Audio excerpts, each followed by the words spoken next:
All the best.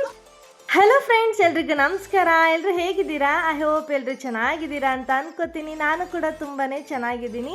Welcome back to ದಿವ್ಯ lucky YouTube channel. ನಾನು ನಿಮ್ಮ ಪ್ರೀತಿಯ ದಿವ್ಯಾ. ಸೊ 3 ಡೇಸ್ ಆದಮೇಲೆ ನನ್ನ ವ್ಲಾಗ್ನ ಅಪ್ಲೋಡ್ ಮಾಡ್ತಾ ಇದ್ದೀನಿ. ಇದೊಂದು ಪುಟಾಣಿ ವ್ಲಾಗ್ ಅಂತಲೇ ತಿಳ್ಕೊಳ್ಳಿ.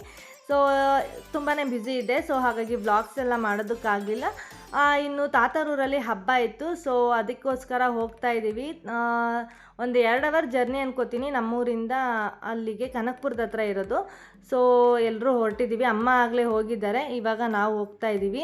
ಸೊ ಹೋಗೋ ದಾರಿಲಿ ನೋಡಿ ರುಪೀಸ್ ರೆಸಾರ್ಟ್ನ ತೋರಿಸ್ತಾ ಇದ್ದೀನಿ ನಿಮಗೆ. ಇದು ನಮ್ಮೂರ ಹತ್ರನೇ ಬರೋದು, ಮೈಸೂರು ರೋಡ್ಗೆ ಅಟ್ಯಾಚ್ ಆಗುತ್ತೆ ಈ ರೋಡು. ಸೊ ತುಂಬಾ ಚೆನ್ನಾಗಿರುತ್ತೆ. ನಾನು ನನ್ನ ಫ್ರೆಂಡ್ ಅಂತೂ ಪ್ಲ್ಯಾನ್ ಮಾಡ್ತಾನೆ ಇದ್ದೀವಿ ಹೋಗೋಣ ಅಂತ. ಮಕ್ಕಳು ಸ್ವಲ್ಪ ದೊಡ್ಡವರಾಗಲಿ ಅಂತ ವೆಯ್ಟ್ ಮಾಡ್ತಿದ್ದೀವಿ. ಮಕ್ಕಳು ಸ್ವಲ್ಪ ದೊಡ್ಡವರಾದಮೇಲೆ ಹೋಗೋಣ ಅಂತ ಪ್ಲ್ಯಾನ್ ಮಾಡ್ಕೊಂಡಿದ್ದೀವಿ. ನೋಡೋಣ, ಹೋದಾಗ ನಿಮ್ಮ ಜೊತೆಗೂ ಶೇರ್ ಮಾಡ್ಕೊತೀನಿ. ಈಗ ಊರ ಕಡೆ ಹೊರಟಿದ್ದೀವಿ. ತುಂಬಾ ಚೆನ್ನಾಗಿರುತ್ತೆ, ನೇಚರ್ ಮಧ್ಯ ಅಂತೂ ಸೂಪರಾಗಿರುತ್ತೆ. ನಮ್ಮದು ಊರು ಸ್ವಲ್ಪ ಹಳ್ಳಿ ಆಗಿರೋದ್ರಿಂದ ಎಲ್ಲೇ ನೋಡಿದ್ರೂ ಸುತ್ತಲೂ ಗ್ರೀನರಿನೇ. ಕಣ್ಣಿಗೆ ತುಂಬ ತಂಪು ಅನಿಸ್ತಿತ್ತು, ಅಷ್ಟು ಚೆನ್ನಾಗಿತ್ತು. ಬಟ್ ಬಿಸಿಲಂತೂ ಸಿಕ್ಕಾಪಟ್ಟೆ ಇತ್ತು. ಸೊ ಆದರೂ ಪರವಾಗಿಲ್ಲ, ವರ್ಷಕ್ಕೆ ಒಂದೇ ಸಲ ನಾನು ಊರಿಗೆ ಹೋಗೋದು, ಈ ಥರ ಹಬ್ಬಕ್ಕೆ ಮಾತ್ರ. ಜೊತೆ ಎಲ್ಲ ಚೆನ್ನಾಗಿ ಟೈಮ್ ಸ್ಪೆಂಡ್ ಮಾಡಬೇಕು ಅಂತ ಹೊರಟಿದ್ದೀನಿ. ಗೊತ್ತಿಲ್ಲ, ನಾನು ಯೂಟ್ಯೂಬ್ ಸ್ಟಾರ್ಟ್ ಮಾಡಿದಾಗಿಂದ ಇದೇ ಫಸ್ಟ್ ನಾನು ನನ್ನ ಫ್ಯಾಮಿಲಿನ ಮೀಟ್ ಮಾಡೋದಕ್ಕೆ ಅಂತ ಹೊರಟಿರೋದು. ನನ್ನ ಯೂಟ್ಯೂಬ್ ಬಗ್ಗೆ ಅವರ ಅಭಿಪ್ರಾಯ ಏನಿರುತ್ತೆ, ಯಾವ ಥರ ರಿಯಾಕ್ಟ್ ಮಾಡ್ತಾರೆ ಅನ್ನೋ ಐಡಿಯಾನೂ ಸಹ ನನಗಿಲ್ಲ. ಸೊ ನನ್ನ ಪಾಡಂಗೆ ನಾನು ಮಾಮೂಲಿ ಹೋಗ್ತಾ ಇದ್ದೀನಿ. ಜಾಸ್ತಿ ಯಾರನ್ನು ನಾನು ಕ್ಯಾಪ್ಚರ್ ಮಾಡೋದಕ್ಕೆ ಹೋಗಲಿಲ್ಲ ವೀಡಿಯೋದಲ್ಲಿ. ನಾನು ಯೂಟ್ಯೂಬ್ ಸ್ಟಾರ್ಟ್ ಮಾಡಿರೋದು ನನ್ನ ಲೈಫ್ ಸ್ಟೈಲ್ ಬಗ್ಗೆ, ನನ್ನ ಜೀವನ ಹೇಗಿರುತ್ತೆ, ನನ್ನ ದಿನಚರಿ ಹೇಗಿರುತ್ತೆ, ಹಾಗೆ ನಾನು ಮಾಡೋ ಕೆಲಸದ ಮೇಲೆ ನೀವು ಏನಾದರೂ ಮೋಟಿವೇಟ್ ಆಗ್ತೀರಾ, ಇದಕ್ಕಷ್ಟೇ ನಾನು ನನ್ನ ಯೂಟ್ಯೂಬ್ನ ಸ್ಟಾರ್ಟ್ ಮಾಡಿರೋದು. ಸೊ ನಾನು, ನನ್ನ ಅಪ್ಪ ಅಮ್ಮ, ನನ್ನ ಗಂಡ, ನನ್ನ ಮಕ್ಕಳು, ನಮ್ಮ ಅತ್ತೆ ಮಾವ, ಇಷ್ಟು ಜನನ ಅವ್ರ ಪರ್ಮಿಷನ್ ಇಲ್ದಂಗೆ ವೀಡಿಯೋ ಮಾಡಿಕೊಂಡ್ರು ಏನೂ ಪ್ರಾಬ್ಲಮ್ ಆಗೋದಿಲ್ಲ. ಸೊ ಬೇರೆ ಯಾರ್ದಾದ್ರೂ ವೀಡಿಯೋಸ್ ಮಾಡಬೇಕು ಅಂತಂದರೆ ನಾನು ಅವ್ರನ್ನ ಪರ್ಮಿಷನ್ ತೊಗೊಳ್ಳೇಬೇಕು. ನಾನು ಸಡನ್ನಾಗಿ ಹೋಗಿ ಕ್ಯಾಮ್ರಾ ಹಿಡ್ದಿದ ತಕ್ಷಣ ಅವ್ರಿಗೆ ಸ್ವಲ್ಪ ಮುಜುಗರ ಆಗುತ್ತೆ ಅನಿಸುತ್ತೆ. ಸೊ ಮುಖ ಮುಚ್ಕೊಳ್ಳೋದು, ಮುಖ ಆ ಕಡೆ ತಿರುಗಿಸ್ಕೊಳ್ಳೋದು, ಅಯ್ಯೋ ನಾನು ವೀಡಿಯೋ ಮಾಡಬೇಡ ಅನ್ನೋದು, ಈ ಥರ ಎಲ್ಲ ಅಂದಾಗ ತುಂಬಾ ಬೇಜಾರಾಗುತ್ತೆ. ಯೂಟ್ಯೂಬರ್ಸ್ ಲೈಫ್ ಏನು ಅನ್ನೋದು ನಂಗೆ ನಿಜವಾಗ್ಲೂ ಇವಾಗ ಅರ್ಥ ಆಗಿದೆ. ತುಂಬಾ ಕಷ್ಟ ಆಗುತ್ತೆ ಬೇರೆಯವ್ರದ್ದು ವೀಡಿಯೋ ಮಾಡಬೇಕಾದ್ರೆ. ಸೊ ಹಾಗಾಗಿ ನಾನು ಡಿಸೈಡ್ ಮಾಡಿದೆ ಯಾರ ವೀಡಿಯೋಸ್ನೂ ಮಾಡೋದು ಬೇಡ, ನನ್ನ ಲೈಫ್ ಸ್ಟೈಲ್ ಬಗ್ಗೆ ಮಾತ್ರ ನಾನು ವೀಡಿಯೋ ಮಾಡೋಣ ಅಂತ. ಸೊ ನಾರ್ಮಲಾಗಿ ನಾನು ಯಾವ ರೀತಿ ಹಬ್ಬಕ್ಕೆ ಹೋಗ್ತಿದ್ನೋ ಆ ಥರ ಹಬ್ಬಕ್ಕೆ ಹೋದೆ. ಒಂದು ವರ್ಷಕ್ಕೊಂದ್ಸರಿ ಅಷ್ಟೇ ನಾನು ಹಬ್ಬಕ್ಕೂ ಅಂತ ಹೋಗೋದು. ಮಧ್ಯದಲ್ಲಿ ಏನಾದರೂ ಫಂಕ್ಷನ್ ಇದ್ದರೆ ಹೋಗ್ತಾ ಇರ್ತೀನಿ. ಸೊ ಹೋದಾಗ ವರ್ಷಕ್ಕೊಂದ್ಸರಿನೇ ನನ್ನ ಫ್ಯಾಮಿಲಿ ಇಷ್ಟು ಜನ ಎಲ್ಲರೂ ನನಗೆ ಸಿಗೋದು. ಸೊ ಅವ್ರ ಜೊತೆ ಚೆನ್ನಾಗಿ ಮಾತಾಡಿಕೊಂಡು ನಗ್ನಗ್ತಾ ಟೈಮ್ ಸ್ಪೆಂಡ್ ಮಾಡಬೇಕು. ನಾನು ಈ ಥರ ವೀಡಿಯೋದನ್ನೆಲ್ಲ ಇಟ್ಕೊಳ್ಳೋಕೆ ಹೋದಾಗ ಅವ್ರಿಗೆ ಸ್ವಲ್ಪ ಮುಜುಗರ ಅನಿಸ್ಬಿಡುತ್ತೆ. ಅವ್ರು ಮಾತಾಡೋದು ನಿಲ್ಲಿಸ್ಬಿಡ್ತಾರೆ, ನಗೋದು ನಿಲ್ಲಿಸ್ಬಿಡ್ತಾರೆ. ಸೊ ಹಾಗಾಗಿ ಅದು ಯಾವುದು ಬೇಡ, ನಾರ್ಮಲಾಗಿ ನಾನು ಹೋಗೋಣ, ಎಲ್ಲರ ಜೊತೆನೂ ಮಾತಾಡ್ಕೊಂಡು ಖುಷಿಯಾಗಿರೋಣ ಅಂತ ಅಂದ್ಕೊಂಡು ಹೋಗಿ ಎಲ್ಲರ ಜೊತೆನೂ ಮಾತಾಡಿದೆ. ನನ್ನ ವೀಡಿಯೋಸ್ ಬಗ್ಗೆನೂ ಸ್ವಲ್ಪ ಮಾತಾಡಿದ್ರು, ತುಂಬ ಚೆನ್ನಾಗಿದೆ ಅಂತಲೂ ಅಂದರು, ಈ ಥರ ಬದಲಾವಣೆ ಮಾಡ್ಕೊ ಅಂತಲೂ ಅಂದರು. ಪರವಾಗಿಲ್ಲ, ಒಬ್ಬೊಬ್ಬರು ಪಾಸಿಟಿವ್ ಆಗೇ ಮಾತಾಡಿದ್ರು. ಅವ್ರ ಬಗ್ಗೆ ಎಲ್ಲ ಫುಲ್ಲು ಖುಷಿಯಾಗೇ ಇದ್ದೀನಿ. ಅದರಲ್ಲಿ ನಮ್ಮ ಸುಮಕ್ಕ, ನಮ್ಮ ಅತ್ತೆ ಅಂತೂ ತುಂಬಾ ಸಪೋರ್ಟ್ ಮಾಡ್ತಾರೆ. ಅವರು ಎಲ್ಲ ಥರದ್ದು ಟಿಪ್ಸು ಕೊಟ್ಟರು, ಈ ಥರ ಮಾಡು, ಆ ಥರ ಮಾಡು ಅಂತ. ಥ್ಯಾಂಕ್ ಯು ಅತ್ತೆ, ಥ್ಯಾಂಕ್ ಯು ಸೋ ಮಚ್. ನಾನು ಅವ್ರ ಅಕ್ಕ ಅಂತ ಕರಿತೀನಿ. ಥ್ಯಾಂಕ್ ಯು ಸುಮಕ್ಕ. ಮತ್ತು ನಮ್ಮ ಅತ್ತೆ ಮಗಳು ಅಷ್ಟೇ, ಅವಳು ಹೆಲ್ಪ್ ಮಾಡಿದ್ಲು, ಮೇಘ. ಅವಳು ಫುಲ್ ಸಪೋರ್ಟ್ ಆಗಿದ್ದಾರೆ. ಅವಳು ಮತ್ತು ಅವ್ರ ಹಸ್ಬೆಂಡ್ ಇಬ್ಬರು ಸಪೋರ್ಟ್ ಮಾಡಿದ್ರು. ಥ್ಯಾಂಕ್ ಯು ಸೋ ಮಚ್ ನಿಮ್ಗೂ. ಹಾಗೆ ನಮ್ಮ ಅಕ್ಕನೂ ಅಷ್ಟೇ, ನನ್ನ ತಮ್ಮನೂ ಅಷ್ಟೇ, ಅವ್ರು ಸಪೋರ್ಟ್ ಮಾಡ್ತಾರೆ, ಬಟ್ ನನ್ನ ಹತ್ರ ಅವ್ರು ಹೇಳ್ಕೊಳ್ಳೋದಿಲ್ಲ ಅಷ್ಟೇ. ನಮ್ಮ ಅಕ್ಕನೂ ಅಷ್ಟೇ, ಆ ವಿಡಿಯೋ ಮಾಡ್ಕೊಳ್ಳಿ, ಈ ವಿಡಿಯೋ ಮಾಡ್ಕೊಳ್ಳಿ ಅಂತ ಹೇಳ್ತಾರೆ. ಅಂದರೆ ಅವ್ರಿಗೆ ಸೋಷಿಯಲ್ ಮೀಡಿಯಾದ ಮೇಲೆ ಅಷ್ಟೊಂದು ಇಂಟ್ರೆಸ್ಟ್ ಇಲ್ಲ. ಸೊ ಹಾಗಾಗಿ ನನ್ನ ವೀಡಿಯೋಸ್ನೆಲ್ಲ ಕ್ಯಾಪ್ಚರ್ ಮಾಡೋದಕ್ಕೆ ಹೋಗ್ಬೇಡ, ಬೇಕಾದ್ರೆ ನಾನು ರೆಸಿಪೀಸ್ನೆಲ್ಲ ಮಾಡ್ತೀನಲ್ಲ ಅದನ್ನು ಶೂಟ್ ಮಾಡ್ಕೊ ಅಂತ ಹೇಳಿದ್ರು. ಸೊ ಹಾಗಾಗಿ ಅವ್ಳು ರೆಸಿಪಿನೆಲ್ಲ ಶೂಟ್ ಮಾಡಿಕೊಂಡೆ. ಮಧ್ಯದಲ್ಲಿ ಫೇಸ್ ಎಲ್ಲ ಕಾಣಿಸ್ತಿತ್ತು. ಸೊ ಹಾಗಾಗಿ ಸ್ವಲ್ಪ ಎಡಿಟ್ ಮಾಡಿಬಿಟ್ಟಿದ್ದೀನಿ ರೆಸಿಪಿನೆಲ್ಲ. ಚೆನ್ನಾಗಿ ಮಾಡ್ತಾಳೆ, ವೆಜಿಟೇಬಲ್ ದಮ್ ಬಿರಿಯಾನಿ. ಸೊ ಇನ್ನೊಂದು ಸಲ ಅವಳೇನಾದರೂ ಆ ರೆಸಿಪಿನ ಮಾಡಿದಾಗ ಶೂಟ್ ಮಾಡಿ ಅಪ್ಲೋಡ್ ಮಾಡ್ತೀನಿ. ಸೊ ಇವಾಗ ಸದ್ಯಕ್ಕೆ ಜಾಸ್ತಿ ಏನು ಅದನ್ನು ಕ್ಯಾಪ್ಚರ್ ಮಾಡ್ಕೊಳ್ಳೋದಕ್ಕೆ ಹೋಗಲಿಲ್ಲ. ತುಂಬಾ ಚೆನ್ನಾಗಿ ರುಚಿಯಾಗಿ ಮಾಡ್ತಾಳೆ. ಸೊ ನೆಕ್ಸ್ಟ್ ಟೈಮ್ ನಾನು ಯಾವಾಗಲಾದರೂ ಶೇರ್ ಮಾಡ್ಕೊತೀನಿ. ಇದಾದಮೇಲೆ ಅಲ್ಲಿ 3 ಜನ ತಾತಂದಿರ ಮನೆಯೂ ಅದೇ, ಎಲ್ಲರ ಮನೆಗೂ ಹೋಗಿ ಎಲ್ಲರ ಜೊತೆನೂ ಚೆನ್ನಾಗಿ ಮಾತಾಡ್ಕೊಂಡಿದ್ದೆ.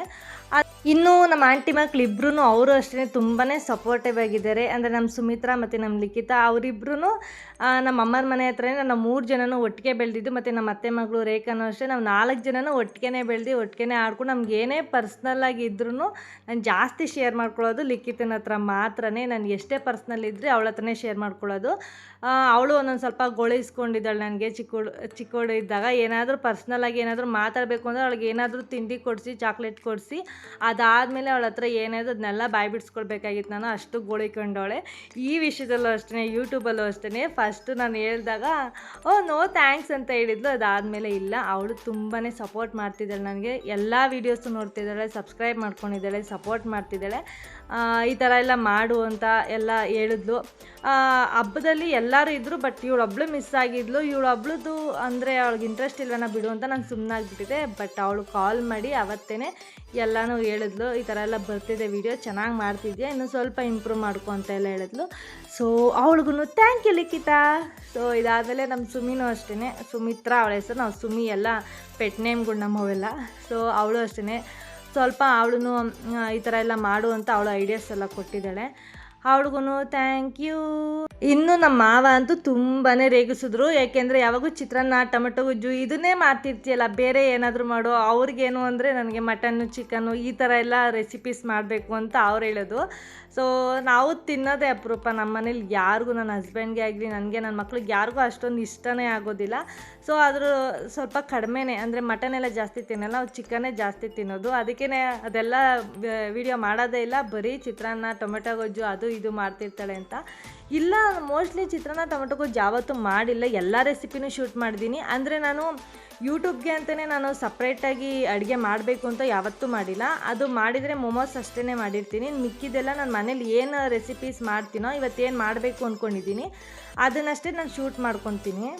ಅದು ಅಲ್ಲದೆ ಎಲ್ಲ ಥರ ಅಡುಗೆನೂ ನನ್ನ ವೀಡಿಯೋದಲ್ಲಿ ಇರಬೇಕು ಅನ್ನೋದು ನನಗೊಂದು ಆಸೆ. ಸೊ ಹಾಗಾಗಿ ಮನೇಲಿ ಯಾವುದೇ ರೀತಿ ಅಡುಗೆ ಮಾಡಿದ್ರು ನಾನು ಯಾವುದು ಶೂಟ್ ಮಾಡಿ ಅಪ್ಲೋಡ್ ಮಾಡಿಲ್ಲ. ಅಂಥ ವೀಡಿಯೋಸ್ನೆಲ್ಲ ಮಾಡಿ ನಾನು ಅಪ್ಲೋಡ್ ಮಾಡ್ತೀನಿ ಅಷ್ಟೇ. ಸೊ ನೋಡೋಣ, ಎಲ್ಲರಿಗೂ ನಾನ್ ವೆಜ್ ಬಗ್ಗೆ ವೀಡಿಯೋ ಮಾಡಬೇಕು ಅಂತ ಹೇಳ್ತಿದ್ದಾರೆ. ಮುಂದಿನ ದಿನಗಳಲ್ಲಿ ನಾನ್ ವೆಜ್ ವೀಡಿಯೋಸ್ನೂ ಮಾಡ್ತೀನಿ. ಸೊ ಇನ್ನು ನಮ್ಮ ಊರಲ್ಲಂತೂ ಹಬ್ಬ ಚೆನ್ನಾಗೇ ಆಯಿತು. ಎಲ್ಲರೂ ಖುಷಿಯಾಗಿ ಮಾತಾಡಿಕೊಂಡು ಟೈಮ್ ಸ್ಪೆಂಡ್ ಮಾಡಿದ್ವಿ, ಒಳ್ಳೆ ಕ್ವಾಲಿಟಿ ಟೈಮ್ನ ಸ್ಪೆಂಡ್ ಮಾಡಿದ್ವಿ. ಸೊ ಹಾಗಾಗಿ ನನಗೆ ಯಾವುದೇ ರೀತಿ ವೀಡಿಯೋಸ್ನ ಮಾಡ್ಕೊಂಡಿಲ್ಲ. ಇನ್ನು ನಮ್ಮೂರಲ್ಲಿ ಈ ಥರ ಮನೆ ಮುಂದೆ ವೀಡಿಯೋಸ್ ಎಲ್ಲ ಮಾಡಿಕೊಟ್ಟಿದ್ದಾರೆ ಮೋಹನ್ ಅವರು. ಆ್ಯಕ್ಚುಲಿ ಇವರು ವೀಡಿಯೋಸ್ನೆಲ್ಲ ಮಾಡ್ತಾನೆ ಇರಲಿಲ್ಲ. ಪಬ್ಲಿಕಲ್ಲಿ ವೀಡಿಯೋ ಮಾಡೋದಕ್ಕೆ ಸ್ವಲ್ಪ ಹಿಂದೆ ಮುಂದೆ ನೋಡ್ತಿದ್ರು. ಅಯ್ಯೋ ಯಾರಾದರೂ ಏನಾನ ಅನ್ಕೋತಾರೆ ನಾನು ವೀಡಿಯೋಸ್ ಮಾಡಲ್ಲ ಅಂತ. ಗೊತ್ತಿಲ್ಲ, ಇವತ್ತು ತುಂಬಾ ಚೆನ್ನಾಗಿ ಎಲ್ಲನೂ ವೀಡಿಯೋಸ್ ಮಾಡಿಕೊಟ್ರು. ಕೇಳಿದ್ದಕ್ಕೆ ಎಲ್ಲ ನಿನಗೋಸ್ಕರ ಅಂದರು. ಈ ಥರ ಫ್ಯಾಮಿಲಿಲಿ ಸಪೋರ್ಟ್ ಮಾಡಿದಾಗ ಏನಾದರೂ ವೀಡಿಯೋಸ್ ಮಾಡೋದಕ್ಕೆ ಏನೋ ಒಂಥರ ಮೋಟಿವೇಟ್ ಆಗ್ತೀವಿ ನಾವು, ಇನ್ನೂ ಚೆನ್ನಾಗಿ ವೀಡಿಯೋಸ್ ಮಾಡಬೇಕಪ್ಪ ಅಂತ. ಯಾರಾದರೂ ಏನಾದರೂ ಅಂದಾಗ ಅಯ್ಯೋ ಇದೆಲ್ಲ ಬೇಕಾ ಅಂದಾಗ ಸ್ವಲ್ಪ ಬೇಜಾರಾಗ್ಬಿಡುತ್ತೆ. ಸೊ ನಾನಂತೂ ಬೇಜಾರು ಮಾಡ್ಕೊಳ್ಳೋದಿಲ್ಲ, ಅದನ್ನ ಇನ್ನೂ ಸ್ಪೋರ್ಟಿವ್ ಆಗಿ ತೊಗೋತೀನಿ, ಇನ್ನೂ ಚೆನ್ನಾಗಿ ವೀಡಿಯೋಸ್ ಮಾಡಬೇಕು. ವಿಡಿಯೋ ಒಬ್ಬರೋ ಇಬ್ಬರೋ ಫ್ಯಾಮಿಲಿಲಿ ನೋಡದೇ ಇದ್ರೂ ಪರವಾಗಿಲ್ಲ. ಸೊ ನನ್ನ ಯೂಟ್ಯೂಬ್ ಫ್ಯಾಮಿಲಿಲಿ ಎಲ್ಲರೂ ನೋಡ್ತಾರೆ ಅಂತ ನಾನು ಅಂದ್ಕೋತೀನಿ. ಸೊ ಹಾಗಾಗಿ ಎಲ್ಲರಿಗೋಸ್ಕರನೂ ವೀಡಿಯೋ ಮಾಡಲೇಬೇಕು. ಸೊ ಯಾರು ಏನಾದರೂ ಅಂದ್ಕೊಳ್ಳಿ ಪರವಾಗಿಲ್ಲ, ನನಗೇನು ಬೇಜಾರಿಲ್ಲ. ನನ್ನ ವೀಡಿಯೋಸ್ನ ನಾನು ಮಾಡ್ತಾನೆ ಇರ್ತೀನಿ. ಇನ್ನೂ ಚೆನ್ನಾಗಿ ವೀಡಿಯೋಸ್ನ ನಿಮಗೆಲ್ಲನೂ ತೋರಿಸೋದಕ್ಕೆ ಇಷ್ಟಪಡ್ತೀನಿ. ಯಾರನ್ನು ನಾನೇ ಕ್ಯಾಮ್ರಾ ತೊಗೊಂಡೋಗಿ ವೀಡಿಯೋ ಮಾಡ್ಕೊಳ್ಳೋ ಅಂತ ಕೇಳೋದೇ ಇಲ್ಲ. ಅಕಸ್ಮಾತ್ ವೀಡಿಯೋಸ್ ಬೇಕು ಅಂದರೆ ಅವರಷ್ಟಿಗೆ ಅವ್ರು ಏನಾದರೂ ವೀಡಿಯೋಸ್ ಪರವಾಗಿಲ್ಲ ಅಂದರೆ ಮಾತ್ರ ವೀಡಿಯೋಸ್ ಮಾಡ್ತೀನಿ. ಇಲ್ಲ ಅಂದರೆ ನನ್ನ ಪರ್ಸ್ನಲ್ ಲೈಫ್ ಏನಿದೆ ಅದನ್ನು ಮಾತ್ರ ನಿಮ್ಮ ಜೊತೆಗೆ ಶೇರ್ ಮಾಡ್ಕೊತೀನಿ. ಸೊ ಊರಲ್ಲಂತೂ ತುಂಬಾ ಚೆನ್ನಾಗಿ ಫ್ಯಾಮಿಲಿ ಜೊತೆ ಟೈಮ್ ಸ್ಪೆಂಡ್ ಮಾಡಿದ್ವಿ. ನಾನು ನಮ್ಮ ಅಕ್ಕ ಅಂತೂ 12 ಗಂಟೆ ರಾತ್ರಿವರೆಗೂ ಮಾತಾಡ್ಕೊಂಡು ಮಲಗಿದ್ದೀವಿ. ಸೊ ಅಷ್ಟು ಮಾತಾಡಿ ತಿರ್ಗಾ ಬೆಳಗ್ಗೆ ಎದ್ದು ಒಂದು 6 ಗಂಟೆ 7 ಗಂಟೆಗೆ ಎದ್ದು ಅಲ್ಲೂ ಸ್ವಲ್ಪ ಹೊತ್ತು ಮಾತಾಡ್ಕೊಂಡು ಕೂತಿದ್ದೀವಿ. ನಮಗಂತೂ ಪಾಪ ನಮ್ಮ ಅಮ್ಮ ಆಗಲಿ ನಮ್ಮ ದೊಡ್ಡಮ್ಮ ಆಗಲಿ ಯಾರೂ ನಮಗೆ ಡಿಸ್ಟರ್ಬ್ ಮಾಡಲಿಲ್ಲ. ಸ್ವಲ್ಪ ಅಪರೂಪಕ್ಕೆ ಸಿಕ್ಕವರೇ ಮಾತಾಡ್ಕೊಳ್ಳಿ ಬಿಡಿ ಅಂತ ಹೇಳಿ ನಮ್ಮ ಅಕ್ಕ, ನಮ್ಮ ಭಾವ, ನಾನು, ನನ್ನ ಹಸ್ಬೆಂಡ್ ಎಲ್ಲರೂ ಚೆನ್ನಾಗಿ ಟೈಮ್ ಸ್ಪೆಂಡ್ ಮಾಡಿದ್ವಿ. ಅದೊಂಥರ ಖುಷಿ ಆಯಿತು. ಹಾಗೆ ಎಲ್ಲರೂ ಇವಾಗ ಕೂತ್ಕೊಂಡು ಊಟ ಮಾಡ್ತಾಯಿದ್ದೀವಿ. ಊಟ ಎಲ್ಲ ಚೆನ್ನಾಗಿತ್ತು. ಹೆಂಗೆ ಬರ್ತಿದ್ಯಮ್ಮ ನನ್ನ ವೀಡಿಯೋಸ್ ಎಲ್ಲ? ತುಂಬ ಚೆನ್ನಾಗಿ ಮಾಡ್ತಾ ಇದ್ದೀರಾ ವ್ಲಾಗ್ಸ್ನ. ಹೀಗೆ ಮುಂದಕ್ಕೆ ವ್ಲಾಗ್ಸ್ನ ಚೆನ್ನಾಗಿ ಮಾಡಿ. All the best for your YouTube channel. All the best. Thank you. ಇನ್ನು ಇವಳು ನಮ್ಮ ಅತ್ತೆ ಮಗಳು ತುಂಬಾ ಸಪೋರ್ಟ್ ಮಾಡ್ತಾಳೆ, ಮೇಘ ಮತ್ತು ಅವ್ರ ಹಸ್ಬೆಂಡು. ನಿಜವಾಗ್ಲೂ ಖುಷಿಯಾಗುತ್ತೆ. ಈ ಥರ ಯಾರಾದರೂ ಸಪೋರ್ಟ್ ಮಾಡಿದಾಗ ತುಂಬಾ ಖುಷಿ ಆಗಿಬಿಡುತ್ತೆ ನನ್ನ ಮನಸ್ಸಿಗೆ. ನಿಜವಾಗ್ಲೂ ಎಷ್ಟು ಖುಷಿ ಆಯ್ತದೆ ಅಂದರೆ ಎಕ್ಸ್ಪ್ರೆಸ್ ಮಾಡೋದಕ್ಕಾಗಲ್ಲ. ಇನ್ನೂ ನೈಟ್ ಅಷ್ಟೇ ನಾನು ಶೂಟ್ ಮಾಡ್ಕೊಳ್ಳೋದಕ್ಕಾಗಿದ್ದು. ಮತ್ತೆ ಬೆಳಗ್ಗೆ ಎದ್ದು ತೋಟದ ಹತ್ರ ಹೋಗೋಣ ಅಂತ ಹೇಳಿ ಬಂದ್ವಿ. ತೋಟದ ಹತ್ರ ಅಂತೂ ತುಂಬಾ ಚೆನ್ನಾಗಿರುತ್ತೆ ವ್ಯೂ ಎಲ್ಲ ನೋಡೋದಕ್ಕೆ. ಸೊ ನನ್ನ ತಮ್ಮ ಏನೇನೆಲ್ಲ ಬೆಳೆ ಹಾಕಿದ್ದಾನೆ ನೋಡ್ಕೊಂಡು ಬರೋಣ ಅಂತ ಹೋಗಿದ್ವಿ. ಹಾಗಲಕಾಯಿ ಎಲ್ಲ ಹಾಕಿದ್ದ. ಸೊ ಇದಾದಮೇಲೆ ನಮ್ಮಮ್ಮ ಇಲ್ಲಿ ಸೊಪ್ಪಿನ ಮಡಿ ಚೆಲ್ಲಿದ್ದಾರೆ. ನಮ್ಮಮ್ಮ ಅಂದರೆ ದೊಡ್ಡಮ್ಮ, ದೊಡ್ಡಮ್ಮನ ಅಮ್ಮ ಅಂತಲೇ ಕರೆಯೋದು. ಸೊ ಸೊಪ್ಪಿನ ಮಡಿಯಲ್ಲಿ ಹಾಕಿ ಸೊಪ್ಪೆಲ್ಲ ಚೆಲ್ಲಿದ್ರು. ಏನೇನು ಸೊಪ್ಪು ಅಂದರೆ ದಂಟಿನ ಸೊಪ್ಪು, ಪಾಲಕ್ ಸೊಪ್ಪೆಲ್ಲ ಚೆಲ್ಲಿದ್ರು. ಅದನ್ನೆಲ್ಲ ನೋಡಿಕೊಂಡು ಇವಾಗ ನೋಡಿ ಇದು ಹಾಗಲಕಾಯಿ ಗಿಡ ಅಂತ ಹಾಕ್ತಾರಲ್ಲ, ಸೊ ಅದನ್ನೆಲ್ಲ ನೋಡ್ತಾ ಇದ್ದೀನಿ. ಸ್ವಲ್ಪನೇ ಇನ್ನೂ ಬಿಡಬೇಕಾಯ್ತು, ಇನ್ನೂ ದಪ್ಪ ಆಗಿರಲಿಲ್ಲ, ಪೀಚ್ ಥರ ಇತ್ತು. ಅದನ್ನೆಲ್ಲ ನೋಡಿಕೊಂಡು ಅಲ್ಲಿ ಬೋರ್ ಇತ್ತು, ಅಲ್ಲಿಗೆ ಹೋಗಿ ಅದನ್ನೆಲ್ಲ ನೋಡ್ಕೊಂಡು ಟೈಮ್ ಸ್ಪೆಂಡ್ ಮಾಡಿದ್ವಿ. ಚೆನ್ನಾಗಿತ್ತು. ಹೊಲ್ದ ಹತ್ರ ಆವಾಗ ಚಿಕ್ಕ ಹುಡುಗಿ ಇದ್ದಾಗ ಇಲ್ಲಿಗೆ ಬಂದುಬಿಡ್ತಿದ್ವಿ ಊರಿಗೆ. ಬೇಸಿಗೆ ರಜೆ ಬಂತು ಅಂದರೆ ಊರ ಕಡೆ ಬರ್ತಿದ್ವಿ. ಅಂದರೆ ನಾನು ತುಂಬಾ ಅಳ್ತಿದ್ದೆ, ನನಗೆ ಅಮ್ಮ ಬೇಕು ಅಂತ ಅಳ್ತಾನೆ ಇರ್ತಿದ್ದೆ. ಸೊ ನಮ್ಮ ದೊಡ್ಡಪ್ಪ ಕರ್ಕೊಂಬರೋದು ಫಸ್ಟ್ ಡೇ, ತಿರ್ಗಾ ನೆಕ್ಸ್ಟ್ ಡೇ ಕರ್ಕೊಂಡೋಗಿ ಊರಿಗೆ ಬಿಡೋದು, ಆ ಥರ ಮಾಡ್ತಿದ್ರು. ಅಂದರೆ ನಮ್ಮ ಲಿಖಿತ ಮತ್ತು ಸುಮಿತ್ರಾ ಅವರಿಬ್ಬರು ಇದ್ದರೆ ಜಾಸ್ತಿ ದಿನ ಇರ್ತಿದ್ದೆ. ಮಲ್ಕೊಳ್ಬೇಕಾದ್ರೆ ಅವ್ರು ನನ್ನ ಜೊತೆ ಇರಲೇಬೇಕಿತ್ತು. ಅವರಿಬ್ಬರನ್ನ ಕರ್ಕೊಂಡು ಬಂದು ಮಲ್ಕೊತಾ ಇದ್ದೆ. ಸೊ ಫನ್ನಿ ಥರ ಇತ್ತು. ಆವಾಗ ನೆನೆಸ್ಕೊಂಡ್ರೆ ಇವಾಗ ನಗು ಬರುತ್ತೆ. ಅದನ್ನೆಲ್ಲನೂ ಈ ಥರ ಹಬ್ಬ ಬಂದಾಗ ಮಾತಾಡ್ಕೊಂಡು ಕೂತಿರ್ತೀವಿ. ನಾನೇನು ಚೇಷ್ಟೆ ಮಾಡ್ತಿದ್ದೆ, ನಾನು ಯಾವ ಥರ ಕಿರಿಕಿರಿ ಕೊಡ್ತಿದ್ದೆ ಅವ್ರಿಗೆಲ್ಲ, ಮತ್ತು ಅವರೆಲ್ಲ ಏನೇನು ಮಾಡ್ತಿದ್ರು, ಇದನ್ನೆಲ್ಲ ಮೆಲುಕಾಗ್ತಾ ಇರ್ತೀವಿ. ಸೊ ಇದೆಲ್ಲ ಆದಮೇಲೆ ಮಕ್ಕಳು ಉಯ್ಯಾಲೆ ಆಡ್ತಿದ್ರು. ಚಿಕ್ಕ ಹುಡುಗಿ ಇದ್ದಾಗ ನಾನು ಈ ಪ್ಲೇಸಲ್ಲಿದ್ದೆ. ಸೊ ಈಗ ನನ್ನ ಮಕ್ಕಳು ಆಡ್ತಾಯಿದ್ದಾರೆ. ಅದರಲ್ಲೂ ನಮ್ಮ ಲಿತೀಕ್ಷಂಗಂತೂ ಸಿಕ್ಕಾಪಟ್ಟೆ ಇಷ್ಟ. ಅವಳನ್ನ ಕನ್ವಿನ್ಸ್ ಮಾಡಿ ಬೇರೆಯವ್ರಿಗೆ ಉಯ್ಯಾಲೆ ಬಿಟ್ಕೊಡ್ಬೇಕು, ಆ ಥರ ಇತ್ತು. ಇದಾಗಿತ್ತು ಇವತ್ತಿನ ವ್ಲಾಗ್ ಇಷ್ಟ ಆದರೆ ಲೈಕ್ ಮಾಡಿ. ಹಾಗೆ ಇನ್ನೂ ಯಾರು ನನ್ನ ಚಾನಲ್ ಸಬ್ಸ್ಕ್ರೈಬ್ ಮಾಡಿಲ್ಲ, ಸಬ್ಸ್ಕ್ರೈಬ್ ಮಾಡ್ಕೊಳ್ಳಿ. ಹೋಗಿ ಬರ್ತೀನಿ, ಬಾಯ್.